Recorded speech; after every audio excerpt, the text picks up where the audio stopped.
balance. Mr. Miyagi constantly told Daniel LaRusso to make sure he found balance. As dads, we constantly seek balance with our partners, balance with our kids, our friends, and especially our work. How do we even begin to set those boundaries? What are our supports? How do we even know where to make those sacrifices? We'll talk about this next on Three-Dimensional Dads. Exploring fatherhood in the next dimension. I'm Jay. I'm Derrick. And I'm Ian. And we all work. Work. Actually, I did not work today because we had a snow day. Yeah. And as a public school educator, I get snow days. And as someone that works from home, my work-life balance was thrown into a real chaos today. Same here. Yep. The whole family's home with a dog, and yeah. Mm-hmm. Yeah. It's tough. I mean, it's tough to find balance. I mean, as you know, I don't want to go gender normative here, but like, you know, dads, we feel like the breadwinners. We feel like we have to be at work. We can't take days off. It's a tough thing. So that whole pandemic thing when everyone was home, right? It kind of threw us for a loop. Right. Those working from home 5 years ago. Yeah. Yeah, I suddenly was working from home. Or I'd go into the office and my kids went to their thing. Yep. And it was never the two met. Where once I started working from home, then suddenly I had to deal with kids at the same time and being a dad. It was like, that was a lot to have to balance. So I think this, as a topic that came up for the three of us, we talk about this all the time because it was such a central thing to our podcast of, wow, balancing all that, keeping your head on straight, making sure you're doing right by your kids, but also still doing your job. That's a lot to balance. So that's what we thought would be a good episode to talk about. Yeah. I think it's also interesting, too, that, Jay, you brought up gender, right? In the fact that I feel that before the pandemic, right, men would always be the ones to be the breadwinners. But I think that also the pandemic, COVID, also threw that in chaos because then we had to learn how to be, better partners at home. That's right. We had to balance things like, okay, we also need to run the vacuum cleaner and do some of the laundry and also get on the Zoom call. This is true. That's true. That's a hard, as someone that works from home, it seems like, I could just go throw in some laundry. Like, I'm the one who's home. Right? I could pick up the house. But then when I'm working, it's like, it's not always as easy as that. It's not, It's a balance. I mean, it's a hard thing.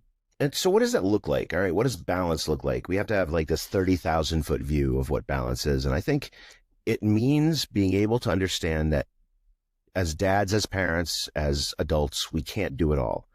Because if we try to do it all, I mean, we can do a lot, don't get me wrong. But if we are honest about our own limits, that's how we find balance. We have to be honest about our own limits because trying to exceed our limits, it's self-destructive. We can't exceed our own limits because then we're not helping anyone. And we're wearing ourselves down. I truly believe that stress and illness really come together. So we have to really have our own limits or else, we're going to get sick and it's going to be self-destructive. Well, I mean, I feel with limits, something that's very important when you say that, Jay, is that if you don't know what you're doing, if you don't know where you're going, I feel that can lead to that spiral where you could just continuously work. If you don't have the balance, if you don't have goals, I feel like, then that is the important thing. If you don't know what your North Star is, where your ship is going, and how you're going to direct yourself to those goals, I feel like that's when things can go into chaos. There's lots of resources. I feel like if you don't have personal goals, if you don't have professional goals, if you don't have family goals even, right, then you don't know where you're going and you're spiraling through every day and you're just going through a routine and anything can get out of control. But if you have a goal for the week, if you have a goal for the month, everyone talks about resolutions. If you have a plan, I feel like that can help you establish where you're going. There's lots of great resources on how to set goals. Lots of great podcasts. There's the Tim Ferriss Podcast, TED Talks. TED Talks talk about this all the time. The Art of Manliness is also a really good male-centric one that he also interviews a lot of people that talk about goals and direction, but just from the male perspective as well. And there's also the Mel Robbins Podcast. That also is really great. And a book that I can't recommend enough is Atomic Habits. It not only does it talk about your goals, but how do you break those goals down to make them achievable? So if you want to get in shape, how do you do that? Well, you make a little habit of, I'm going to set my sneakers right at the bed. So when I get up in the morning, I'm putting my sneakers on. Or I even just drive to the gym Now, if I drive to the gym, maybe I'm going to go inside the gym and actually go start doing that work. I had a goal. I have a goal this year to read more, right? And so my goal is to read 1 page a night. But inevitably, I read more than 1 page every night. And that's hopefully going to make me read more books. We'll see we'll see how that So goes. is it what they do in the podcast? Like we'll put some things down in the comments. Yeah, down Down in the right down there in the show notes. So yeah, we'll put some links in there for you. Ian, what about you? How do you find out? I didn't know I didn't have goals until right now. And now I don't think I have any goals. Slacker. Sure you do. Yeah, your goals are usually to edit this podcast. There you go. Podcast. That's a good goal. Yeah, That is a goal. that is cool. So I think amongst the three of us, I work from home. That's like my unique thing and my unique angle. Yeah. And so I have two different fronts when I'm thinking about work-life balance and what success looks like. So I have my work encroaching on my personal life. There's that one aspect where it's like, am I working outside my hours or that? But I feel more often have my family encroaching on my work hours, where I'm on a serious project or I'm doing something intense and my family's here or the dog's here, or like there's a lot of distractions that if you're in an office you don't have. Is that like if you're in an office, everyone around here has a common goal, the project, the thing we're talking about, the meeting. Where when I'm at home, it's like I have people with very different goals that are here. And it can get challenging when like there's summer vacation. Yep. And suddenly I have a house full of people all the time while I'm doing work. Sometimes it takes a lot of focus or concentration. That can be tough. Oh, yeah. Or like a sick kid. Where like when they were toddlers, I mean, this is something that, I think all of our kids are older now. When I had little toddlers, it was hard when they had a sick day. It's not the same now where like they can kind of, my kids are more self-sufficient, but that was really challenging to be working from home. Yes. And have a sick kid that just constantly needs something. Yeah. So that was tough. But I feel like when I get what success looks like for me with work-life balance is when I have that normal routine. Everyone goes to school, they're out of the house, they come back at set times. And so I like that my family has an understanding that like they matter so much and I can't wait to talk to them. But like if I'm doing something intense for work, they respect that I'm still working when they come home. So that's what we work on. So really, you're talking about boundaries, Ian, is what I'm saying. Like there's there's the family boundary, there's the work-life boundary. And sometimes it's hard to be flexible with those, but we need to find that flexibility, right, Derrick? Yeah. Yeah, no, absolutely. I mean, you took the words right out of my mouth, Jay. So yeah, there is also, again, another great book called literally The Book of Boundaries. And it's interesting that you mentioned that because, Ian, what you're exactly describing is if the kids are all running around and everything, you have to say, hey, daddy needs until, the big hand hits the little hand hits the 3 and the big hand hits the 12, and then we can play. But until then, you need to go play with your Switch. You need to go do something quietly. So it's about establishing being clear and kind with your boundaries. That's definitely something that she teaches like in this book. And she gives these scenarios for all different types of boundaries, whether it's professional, the guy that's making the off-color comments at the office. How do you establish boundaries with that? With your spouse, with your friends, and she gives these great examples of green, yellow, and red boundaries. So like green boundaries are like kind boundaries and being like, hey, I don't think, when you said that it was okay. But then like red is like, no, I'm taking you to HR. This is not okay. I need to leave this conference room right now. Yeah. Kind of immediately thing. So like the idea though, I've seen some of those. The idea though is to like be upfront and be extremely clear with your boundary. And if that boundary is going to be crossed, not giving like a consequence and everything, but just being like, you're crossing that boundary. And therefore, like maybe I cannot continue to see you on Sunday, right? Or mom, if you're going to insist on making comments about my spouse like this, then we're going to ask you not to come over, right? Ooh. Things of that nature, right? I also think something that's important though, Ian, that you were talking about, especially with when you're working and you're with your kids, is being present. So I feel like you can't do everything all at once. So you need to either be focused on that work or you need to be focused on playing with your kids, right? You can't be doing, pay attention to the movie, be at work, play with your kid or be on that date with your partner. Don't be on the phone. Don't be doing 10 million other things. Don't take the work call. Be present. And I think that's also a really important thing too, in terms of balance. I think that's a maturity thing. Yeah. Is that, I know that like, different points in my life, I'm like, I'm a multitasker and you can do a lot of things poorly at once. And I think it's really overwhelming when I'm like, I'm listening to music and I'm writing something. And I'm like, when it's too much, it gets really overwhelming of like, do one thing at a time. Yeah. Play a video game, do a thing, but like have your focus there and calm down. Yeah, exactly. I know I heard this somewhere, but someone says don't, and this is going to be, I don't know if we can use this word, don't half-ass two things, whole-ass one thing. Yeah. Is that how Yeah, totally. No, because there really is no such thing as multitasking. It's difficult to do well. Mm-hmm. Right. So, I mean, talk about boundaries. I love that for my job, I have a work phone, and I think that's somewhat of a unique thing because I've seen some folks where if your personal phone is your work phone, then that boundary is a lot harder to keep. Yep. I know you can set up different profiles, but that just gets into stuff. So I like that I have a phone and I have a dedicated workspace. Yep. So like I have like the desk that I sit at, and when I get up and leave, that is where I can get up and leave work. Where that's another thing. I know some people that they work all over the house. And so I feel like that's a different, like maybe they're in the kitchen or they're sitting in like all different places. I like having an office in my house, a place, a desk. And then when I'm not here, I am no longer in that mode. And so I like having those hard boundaries. And I also think if we're talking about work and jobs, I'm blessed to have a great company, and it's a corporate culture thing. Colleagues that respect boundaries and respect, hey, once it's 5 o'clock, they're not sending 1,000 emails. They're not, they're not saying like, hey, why haven't you done that? Oh, I need this. When you work with companies that work across the U.S., time zones. I mean, we have people that are in, that are in Pacific time that are still sending emails when I'm off work. Yep. Or I'm sending them before that they wake up. And it's like, this is what's happening with globalization and with working with companies that are like that. That can be tough. So on the flip side, I thought too, my family helps me keep boundaries with work. Because at 5 o'clock every day, I have little girls just bounding into the room being like, Dad, guess what?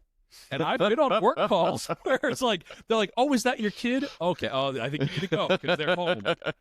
So I like that my family helps me in that way. We'll have to edit the clip out to like send to your work, by the way. That says, yes, my job is great. Well, I see promote Ian. Yes. Well, no, I see a lot of places that are not. And that's always my fear of like, absolutely. This is true. That's an easy thing to get into is that it's with, the pace of everything. And so I feel like that is something that is rare. And I appreciate that. And you guys work in the private sector, right? You guys both work in the private sector. I work in a municipality. I work in a public school. It's a lot different. Yep. So with my work, my flexibility, I mean, like I have to go into work. There's no working from home. We tried that during the pandemic for half a semester. It did not work. So when it comes to like kids being sick and stuff like that, when I have to be flexible, and this is a challenge for me, really comes down to discussing it with your partner and really talking about the ways that we can give each other flexibility so we can be successful for our kids, but also successful for our work. My wife's also an educator. She's a early childhood. She works with babies. Her job is a little bit more flexible. So we try to like do like a kind of a 2-for-1 thing. Like if she has to be out, 2 days to my 1 day, like just to, because I've been out this year. I don't know if you guys have followed this, but everyone's been sick. It's been one of the worst years for sickness ever. And I've been out a lot and she's been out a lot and our daughter's been out of school a lot. So we have to like have those discussions and make sure we're clear about, look, you're going to stay home this day. And if she's still sick, I'll stay home or like next time. And we have to have those discussions. And there's like to do and must do's. And we have to have those solid lines and kind of those dashed lines. Like we have to have things that are pretty secure. And we have to say like, we have to not let me have to be out on faculty meeting days. So even though Wednesday's your long day, I understand that, but I have a faculty meeting that I have to be at. It's one of those things. And it's different for me. I have podcasting. That's right. Take the kids for bedtime because I'm doing a podcast. It literally happened right tonight. Now. Right. It's happening right now. It's happening right now. I keep doing this, like it's all in the comments. Downstairs? All in the comments. Are you upstairs? They're upstairs for me. I am in the downstairs. Upstairs. The left and right we should say we'll put it in we'll put the links in the downstairs. Yes. We'll put the links in the downstairs. We can put it in the upside down. Stranger Things, come back, please. No. Yes. Everything we just talked about comes with challenges, though, and challenges really do kind of drive our work-life balance stress, right, Ian? And this is, as friends, this is what we talk like the most about. We're like, oh man, if we talk about life and we talk about work and we talk about how everything smashes together. Something I've always found hard now being a remote worker is I used to be able to decompress. Like when I had a train ride or a commute, I liked it because I could sit there and like work stayed in Boston, and then there was a train ride. So by the time I got off, I felt like myself again, like a person. Sometimes when I get out of something intense and I'm just a dad immediately at home, it's like I could go from a super intense call or working on a project that takes a lot of mental energy to just like silly dad time. And like I have a shorthand with my wife where I say like I'm still in work mode. Yeah. Because sometimes she'll start talking to me and I'm like, okay, so this person's here at noon. I just sent the invite for this. And it's like, I start project managing the family. I'm still in work mode. That is a dad thing. Chart I'm going to put on the refrigerator right now. I know. Oh, we have a dry erase calendar for the week and for the month. We do. Yes. So, and also with my daughters, I've worked out hand signals. So, I mentioned earlier that sometimes, at 5 o'clock, they just come in and come barging in. They have like snacks in their hands and like, hey, dad. And so I have a like, not right now. I've worked out when they come in the door. I have hand signals working out. Or, something else that we had to work out, especially during the pandemic, and I still do, is boundaries about when I have an important meeting or something I have to focus on. Is that, please don't run the tub. When someone turns the tub on, it's right over my head and is the loudest sound on the planet. But it's working out with the people saying like, hey, here's what I'm doing at work. Family, I need you to be chill for a little bit instead of like having juggling bowling balls in the house. So, and some of that takes planning and communication, but that's how it's gotten by. Pets. I have my cat cruise by all the time. Yes. Please somebody take the dog. Yes. Yes. Yeah. I mean, my biggest challenge is flexibility. Like my job isn't, there's 180 school days and I have 185 days I have to be in the building. So we have to use our village, right? So, my daughter sometimes goes to work with my wife early in the morning, and then one of the kids that goes to her school also has a kid in the preschool. So we use our village, right? Carpools, play dates, getting and giving time, right? A lot of people like, I'll take this kid to dance this time. Can you take them home? Or, hey, after gymnastics, do you want to feed them? And then, on Saturday, I'll take the kids for a few hours and do that. So we have to really use the time we have. Again, like working from home or working in the private sector, maybe there's a little bit more flexibility. I am really locked into a schedule. So like I am 2 days a week. I am definitely taking my daughter in the afternoon. Can I help you? Can I, if I'm off one day, can I take your kid to dance? And then you can have a couple hours, right? Yeah. Working with those parents is really important. And then you get kind of a flexibility multiplier, right? And that's the way it goes, I think. Yeah. Hashtag flexibility multiplier.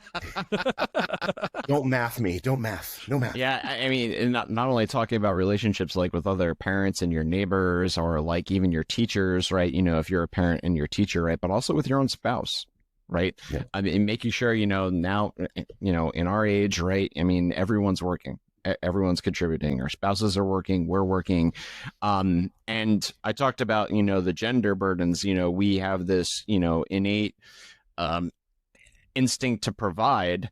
However, I think it's still expected a lot that, women will be taking care of certain things in the household or think about different things than we do, right? Yeah. And so there's kind of that misbalance. So it's like checking in with our relationships and saying, how are you doing? Or can I take the kids to dance, or initiating something, or paying the bills? Like, who's taking care of all that, right? And it's making sure relationships require work, man. I mean, we've talked that we're in therapy a lot, but the other thing too that this is something that's poor upon myself is like time management, because even when I get that little bit of free time, I'm like, I am going to do 17 things in 1 hour. Yep. And then I fall asleep. Yes. It doesn't happen. I don't do one. So, I mean, I think those are things that I'm always looking at. We are all stressed about stuff, aren't we? Like, hey, we really are. We're stressed about being dads. We're stressed about making sure work's okay. We're stressed about making sure our kids are at their next activity, right? So let's wrap it up. But before we do that, I do want let's do a quick little thing about mental health, because I think that part of work-life balance is the ability to really do mental health work for ourselves. Yes. So Going back. Meditation for me. I love putting on rain sounds, and I'll sit on the floor and I'll stare at the ceiling and I'll kind of just zone out. There's really no rhyme or reason to it. I just like that zoning out. I'm taking time for myself. One of the things I also do that I really love, and if you're a dad who lives anywhere near anywhere, there's probably a Freemasons lodge near you. I have found it to be like my monthly, or, you know, if I go to a different event other than our regular monthly meeting, hanging out with other guys and just having that time, like whether, like, even forget about Freemasons, going to the movies with you guys, that's a great mental health thing. But totally doing the Freemason stuff, there's a lot of other dads in the organization. It's not too many nights depending on how long you're involved, but a lot of these guys are dads or they're older and they've had kids. They're good resources. And Freemasonry itself, just as a quick plug for Freemasonry, it has really made me learn to be a better person. And that's the whole goal of Freemasonry, is providing charity for people and relief. And that makes me feel good. And that's my self-care. I really do like it. I really do like it. So, nice. And you learn how to lay bricks? What makes it? So I don't want to go on too much of a tangent, but we'll put a link down in the, we'll put a link down there. Down. If you're in Massachusetts, massmasons.org. It's a great thing. But no, it's a philanthropic and philanthropic organization with kind of this. You know what? If you have questions, I am Iron Dad with underscores between each word. You can Instagram message me and massmasons.org or whatever. So if you're interested in masonry, email us at 3dimensionaldads@gmail.com. That's what he said.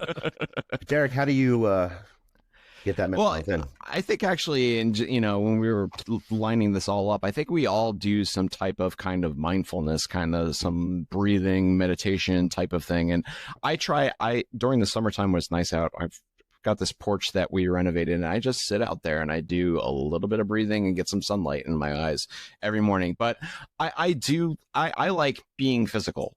In the morning, if I go to work out, I do CrossFit. And one of the reasons why I enjoy it is it's not just going to the gym, it's the socialization aspect. You are going with a bunch of people, a bunch of, adults, middle-aged people to younger people, and it's a community. And that's part of the thing too. I think it's just like we do this podcast for the community, finding other geek dads out there. I think that's very important, that you find your tribe. We've talked about this in other episodes and things like that. And I think that's really important for mental health. The other thing too, actually, that I like, and it's going back to something that you said, Ian, was I do sort of miss that commute to work, because that was my time where I listened to podcasts or I read books on, I'll say tape, right? But I mean, like things like Audible, right? It's reading, right? And those were, the times for me for learning, right? We talked a lot about finding your mental game or leadership type of things. Those were my times for doing that. So those are the ways that I decompress or I better my mental health. What about you, Ian? I think podcasting. Oh, we're doing it right now. Hey. I mean, I think that's a good mental health thing. I think through the pandemic, this definitely kept me mentally be able to commiserate with you guys and having a podcast here. It helped me a lot to be able to talk about feelings and do stuff. So this was definitely part of my mental health. Exercise. Again, I like cycling. I have an exercise bike, and I think that is always clears my head in a way that's awesome. Meditation, mindfulness meditations. I took a whole class on stress management. And it was about closing your eyes and like picturing your breath in and out. And like, that's pretty awesome. And then video games. I thought that's something you guys don't mention it, but man, Minecraft, it is beautiful. Or I'm playing Kingdom Come Deliverance 2 right now. And you're just in the woods and it's beautiful. No Man's Sky. It's like cold outside. It's snowing and it's angry and it's cold and it's dark. But then I get to go and be in like medieval times in a beautiful lit forest. And it's wonderful. I sit in space in No Man's Sky. Just sit and chill and look at the stars.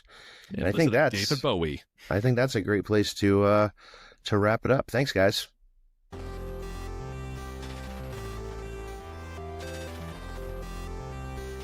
Thanks for joining us for this discussion about finding that work-life balance.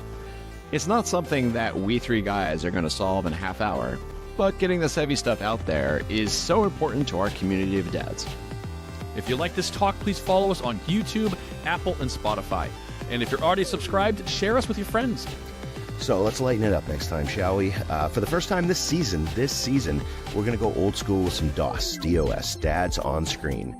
And this episode is going to be Pixar. How does this master of animation portray us, dads, on screen? You'll find out next time on 3-Dimensional Dads. 3 friends, all dads, exploring every dimension of being a geek.